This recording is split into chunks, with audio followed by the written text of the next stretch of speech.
Joan of Arc, known as the Maid of Orleans, was born around 1412 in Domremy, a small village in France. She grew up in a context of war and occupation, as the Hundred Years' War pitted France against England.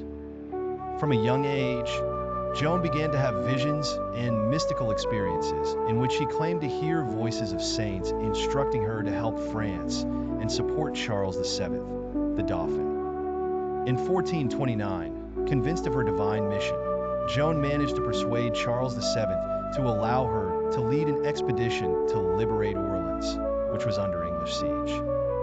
Despite her youth and lack of military experience, she inspired the troops with her fervor and determination. Her presence was a crucial factor in the French victory at the Battle of Orleans, revitalizing the morale of the army and the French people. After this success, Joan accompanied Charles VII to Reims, where he was crowned King of France on July 17, 1429. Dressed in armor, she stood by his side during the ceremony, fulfilling part of her prophetic mission. However, despite these victories, the situation in the war remained unstable. The French forces failed to capitalize on the momentum, and the war dragged on. In May 1430, Joan was captured in Compiègne by Burgundian troops, allies of the English.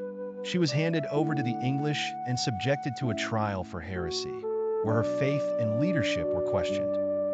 Despite bravely defending her cause, she was condemned. On May 30th, 1431, at the age of 19, Joan was burned at the stake in Rouen, an act that made her a martyr. Her legacy did not end with her death. In 1456, a new trial rehabilitated her, declaring her innocent and confirming her status as a saint. Joan of Arc became a national symbol and an icon of French patriotism. She was canonized in 1920, and her figure has been immortalized in literature, art, and film. The story of Joan of Arc is a testament to bravery and faith, as well as the struggle for freedom and national identity. Her life, marked by spirituality and sacrifice, continues to inspire generations around the world. Her legacy endures as a symbol of the fight against oppression and the power of conviction.